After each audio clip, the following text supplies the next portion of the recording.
Hello, j'espère que vous allez tous très bien. On se retrouve aujourd'hui pour une petite vidéo blabla. Ça faisait longtemps, je trouve, qu'on n'avait pas parlé sur cette chaîne, qu'on s'était pas posé pour parler d'un sujet. Alors j'ai fait ma plus belle limonade, qui est ma boisson préférée printemps-été. Vous le savez si vous me suivez sur Instagram. Je bois ça absolument tous les jours quand il commence à faire chaud. C'est juste de l'eau avec des glaçons, du citron et quand j'ai du gingembre, j'ajoute du gingembre. Voilà, c'est très simple, mais ça me permet de m'hydrater au maximum. Donc je fais ce genre de petite boisson. Alors aujourd'hui, on va parler d'un sujet qu'on aborde très peu sur ma chaîne et qu'on aborde très peu, je trouve, aussi dans la société. C'est quelque chose d'un petit peu tabou, même si je trouve que en ce moment, surtout ces derniers mois, ça commence un petit peu à être un sujet dont on parle. On va parler de la santé mentale. Dans notre société, je trouve qu'on pense à manger bien, on pense à faire du sport, on pense à se faire des masques pour le visage, à sortir, à sociabiliser, mais on ne pense pas vraiment à ce qui se passe là-dedans, alors que c'est quand même l'endroit où on passe la plupart de notre temps et dans le corps, donc faut pas négliger ni la santé du corps ni la santé mentale, les deux vont ensemble. Et c'est un sujet que j'ai longtemps négligé. Je pensais un petit peu que si je mettais mes émotions sous le tapis,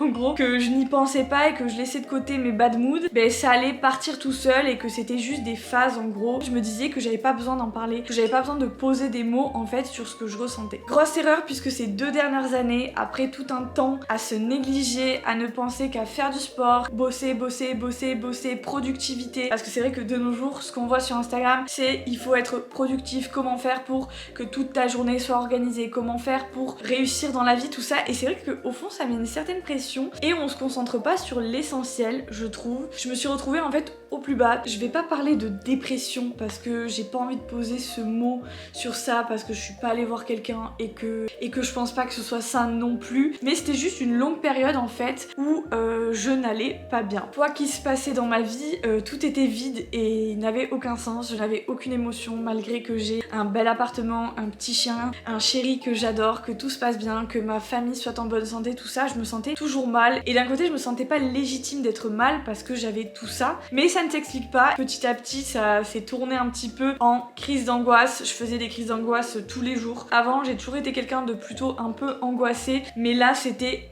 de l'angoisse pure pour absolument aucune raison. Et je pense que mes proches aussi, quelque part, l'ont ressenti, mes parents notamment et mon chéri, ont vu que tout d'un coup, tout était source d'anxiété et que j'étais jamais heureuse, en fait j'arrivais jamais à rire. C'était hyper compliqué, même mon chéri me le disait, parfois j'ai toujours les remarques dans ma tête, il me disait mais pourquoi plus rien ne te fait rire, pourquoi, enfin, est-ce que c'est moi le problème? Mais en fait c'était pas lui le problème c'était ce qui se passait là-dedans. Ça fait quelques mois que ça va beaucoup mieux et du coup je me suis dit que ça serait important de faire cette vidéo où je vous partage les choses, les petites habitudes que j'ai mises en place en fait pour aller mieux et surtout pour conserver ma santé mentale et pour ne pas me laisser en fait retomber dans cet état là. Même si ça vous êtes pas là maintenant, n'hésitez pas à regarder la vidéo quand même, parce que je pense que dans la vie on traverse tous des moments où on se sent pas très bien et c'est important quand même d'en parler et de mettre les mots dessus. Donc je vais vous partager ce qui a marché pour moi. Alors je pense qu'il y a plein d'autres techniques et plein d'autres habitudes qu'on peut mettre en place. Moi c'est des choses assez simples, vous allez voir. Première habitude, c'est plus un conseil qu'une habitude, mais c'est déjà en fait accepter ce qu'on ressent et accepter qu'on ne se sent pas bien. En gros, ne pas ignorer ce qu'on ressent, parce que parfois, comme je vous disais tout à l'heure, on a tendance à faire l'autruche. Voilà, j'ai des petites expressions dans cette vidéo, et à se dire si j'en parle pas, si j'y pense pas, ça va aller mieux, c'est pas quelque chose qui me touche, etc. Mais c'est faux. À vrai dire, c'est pas en mettant tous ces problèmes et toutes les choses qui nous font du mal ou qui nous dépriment sous le tapis en gros que ça va aller mieux. Et j'ai remarqué que c'est quand j'ai compris en gros que ça n'allait pas et que quelque chose n'allait pas que j'ai fait les démarches en gros pour me sentir mieux et pour aller mieux. Alors je ne suis jamais allée voir un psychologue, même si j'y ai pensé, mais je pense que aller voir quelqu'un, c'est quelque chose que beaucoup devraient faire, même si ça va en soi. Je pense que ça fait du bien de parler à quelqu'un qui s'y connaît. Avoir des amis c'est bien et je pense qu'il y a de bonnes personnes qui sont là pour vous écouter, mais parfois ils ont une limite et ne peuvent plus vous aider, et se faire écouter et aider par un professionnel, je pense que c'est la meilleure des décisions à prendre pour prendre soin de sa santé mentale. J'ai des amis qui vont voir un psychologue toutes les semaines depuis des années alors qu'elles vont mieux, mais juste en fait c'est un moyen de discuter et de vraiment s'alléger et s'assurer en fait qu'on s'occupe de tout ce qui se passe là-dedans et qu'on laisse pas de côté toutes les petites choses qui puissent se passer et qu'on en prenne soin. En fait, c'est comme un rendez-vous par exemple chez le gynécologue, c'est quelque chose qu'on le fait parce que c'est naturel de prendre soin de sa santé et de son corps. Donc pourquoi négliger ce qui se passe dans la tête alors que ça fait partie en soi de la santé? Il faut savoir aussi que dans la vie, il y a des hauts et des bas et il faut apprendre à l'accepter. La vie, elle sera pas linéaire, que vous ayez de l'argent, que vous ayez de la réussite, que vous ayez la santé, il y aura toujours à un moment donné quelque chose qui va faire que ce ne sera pas linéaire et que vous serez triste. Et il faut juste en fait apprendre à accepter que des fois ça va pas et qu'on a besoin d'aide et qu'on a besoin de mettre en place des choses pour que ça aille mieux. Voilà pour le premier point qui était pas vraiment une habitude du coup. Deuxième habitude, j'ai décidé de faire de moi ma priorité. Voilà, chose que je ne faisais absolument pas avant. J'ai décidé d'écouter ce que je ressens, d'écouter ce dont j'ai envie et de ne pas me forcer en gros de faire des choses juste pour suivre le groupe par exemple. Ce point m'a été inspiré en écoutant le podcast Simple Caffeine je crois de Léa JPLF où en gros c'était Balade à Londres le titre et elle parlait du fait que pendant son voyage avec ses amis elle avait eu le besoin de se sentir seule et de partir un petit peu se balader seule et profiter en gros de sa propre compagnie et de profiter d'être avec soi-même parce que parfois quand on part en voyage scolaire ou qu'on habite avec toute notre famille tout le temps on a quand même si on les aime et qu'on passe de très bons moments avec eux, il y a quand même des moments en fait où je pense que c'est un trop plein d'avoir autant d'activités sociales, d'être autant en groupe. Enfin moi personnellement, je la rejoins tout à fait sur ce sujet. Moi aussi j'ai souvent ressenti quand j'étais en voyage scolaire par exemple, ce trop plein et j'aurais aimé à ce moment-là prendre l'air ou prendre quelques temps pour moi et je n'ai jamais eu le courage en gros de le dire et de dire j'ai besoin d'être seule quelques temps, c'est pas contre toi mais pour moi, pour ma santé, ça me fait du bien d'être seule. Voilà, et c'est quelque chose que je trouve très compliqué à faire et elle a très bien expliqué et j'adore cette fille hein, by the way. Parfois on a tendance à s'oublier en quelque sorte au détriment en fait du groupe qui nous entoure. On a peur de passer pour un égoïste ou même d'être égoïste à vouloir en gros prendre l'air ou à ne pas vouloir faire certaines choses. Comme si c'était pas possible en fait de s'amuser sans les autres et de se créer des souvenirs sans les autres parce que oui c'est génial d'avoir des souvenirs avec des gens qu'on aime mais c'est parfois génial aussi d'avoir le souvenir de une fois je suis allée boire un café toute seule en lisant mon livre et c'était génial et c'est quand même des moments qui font du bien dans la vie et c'est des moments que avant je ne m'accordais pas du tout comparé à maintenant. Personnellement, j'ai longtemps été la fille qui avait peur de dire non à son groupe d'amis, qui avait peur de pas suivre dans toutes les activités, qui se forçait en gros à venir par peur de louper quelque chose et aussi par peur de pas être vraiment intégrée au groupe alors que c'était des situations parfois qui ne me correspondaient pas du tout ou qui me faisaient peur ou dont j'avais pas envie sur le moment et au final j'en ressortais complètement vidée et parfois avec honte parce que je me disais mais ça j'avais pas envie de le faire et je l'ai fait alors que ça correspondait pas à mes valeurs mais je l'ai fait juste pour paraître aux yeux des autres cool ou pour ne pas avoir loupé un moment avec des gens et au final j'ai été déçue et je suis fatiguée et ça ne m'a servi à rien. En gros j'essaie d'identifier quand j'ai vraiment envie de faire quelque chose et quand je le fais juste par peur de ne pas être intégrée et par peur de ne pas assister à quelque chose en gros. Même avec mon copain avec qui je vis H24 mais parfois ça m'arrive d'avoir le besoin d'être seule et pendant longtemps, là ça fait 4 ans qu'on habite ensemble, pendant longtemps j'osais pas lui dire non mais j'ai besoin d'aller lire tranquille toute seule, j'ai besoin d'aller m'aérer, d'aller me balader toute seule ou de juste prendre l'air toute seule et ça maintenant j'ose le dire depuis quelques mois et c'est vrai que parfois j'ai l'impression que ça le vexe, mais à la fois il faut essayer de faire comprendre à l'autre aussi que ce temps pour soi est parfois nécessaire, enfin moi personnellement j'en ai besoin pour me recentrer sur moi et faire les choses en fait qui me plaisent vraiment. Bref j'ai compris il y a quelques mois que c'était essentiel à ma santé mentale et j'ai l'impression que depuis que j'ai fait un petit peu ces démarches de m'écouter moi avant d'écouter les autres et je me sens beaucoup mieux. En fait faut se dire que c'est pas être égoïste que de dire non parfois et que de penser à soi parfois et à son bien-être à soi parce que je pense que chacun dans la vie devrait penser d'abord à soi avant de penser aux autres. Alors faut pas être méchant non plus mais là c'est pas être méchant que de dire des fois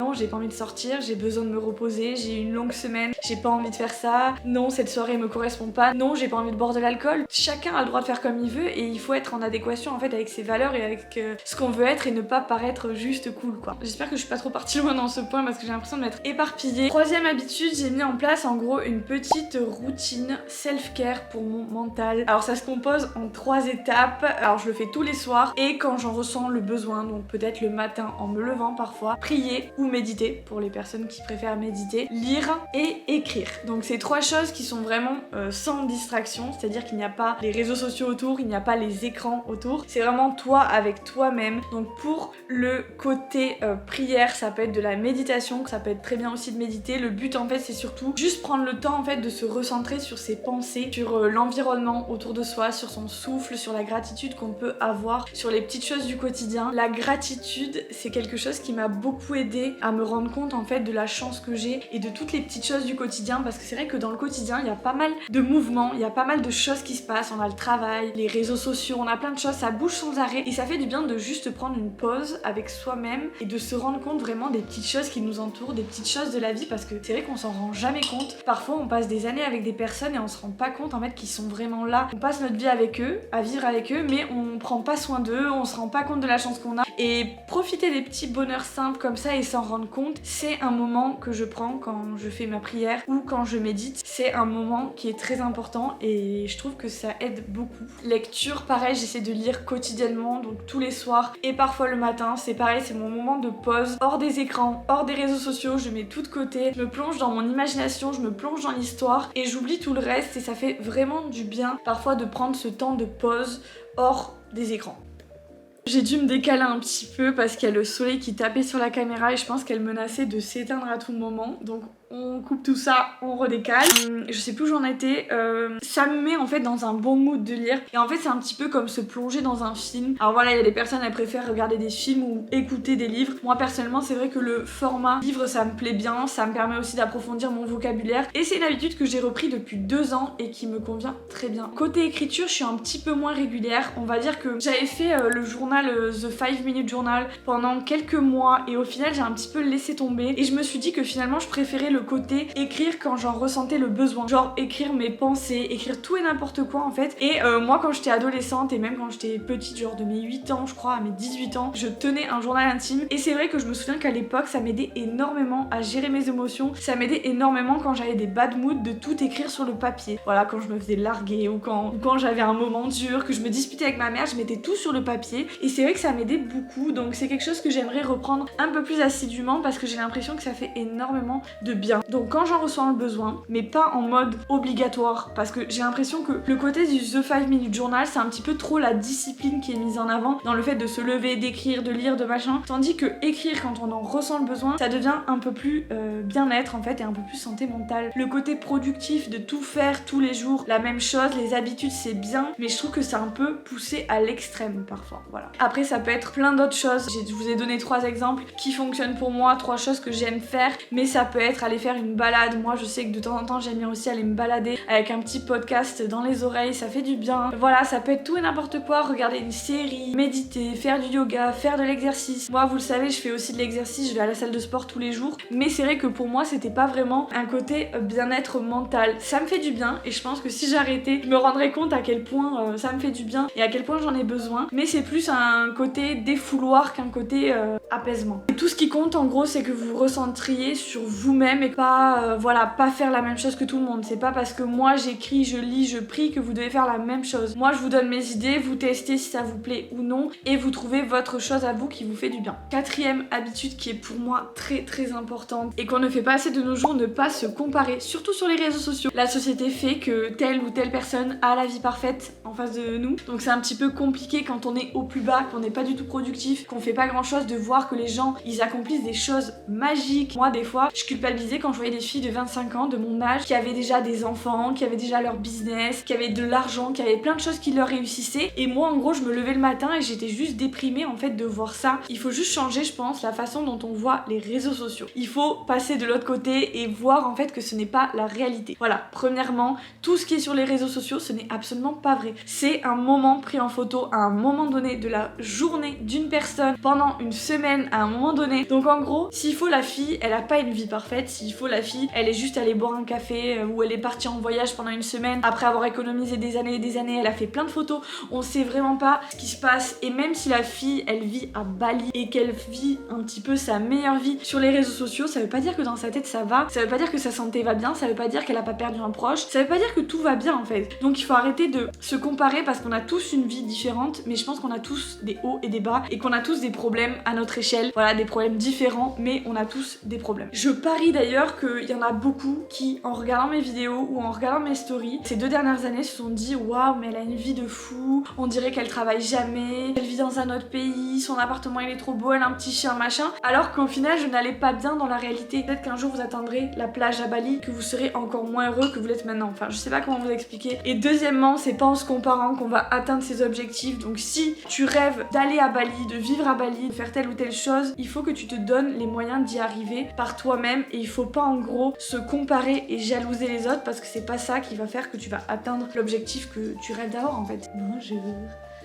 Oui, bonjour. Moi personnellement, il y avait un moment donné où tous les matins, je me réveillais et je scrollais et je voyais la vie de certaines de mes copines ou la vie de certaines influenceuses qui ont plus d'abonnés que moi, qui ont des enfants, qui ont de l'argent. Et je me disais, mais je suis nulle. Pareil le soir et ça, c'est pas bon. Donc un conseil, ne commencez pas le matin en vous réveillant à regarder les réseaux et pareil le soir, surtout si vous avez tendance à vous comparer. Pour finir, en dernière habitude, mais pareil c'est plus un conseil, en fait j'aurais dû dire conseil plus qu'habitude, profiter de ses proches, profiter de son entourage et surtout faire le tri dans son entourage. Moi je me suis rendu compte qu'il y avait beaucoup de personnes qui étaient là dans ma vie et qui au final ne m'apportaient pas de bien ou ne collaient pas forcément à mes valeurs. Et c'est vrai que ces dernières années j'ai fait énormément de tri. Jusqu'à il y a quelques mois j'ai fait du tri dans mon entourage. Il y a des gens qui sont juste néfastes, peut-être qu'ils le sont pas pour d'autres personnes, peut-être qu'ils se rendent pas compte qu'ils le sont, mais ils le sont et il faut juste les identifier et identifier les bonnes personnes. Parfois le tout c'est pas d'avoir des milliers d'amis mais d'en avoir quelques-uns qui sont là pour de vrai et qui te soutiennent pour de vrai, qui ne te jalousent pas parce qu'il y a beaucoup de gens aussi qui au final sont là mais te jalousent plus qu'autre chose et ne te souhaitent pas le bien. J'ai remarqué que même certains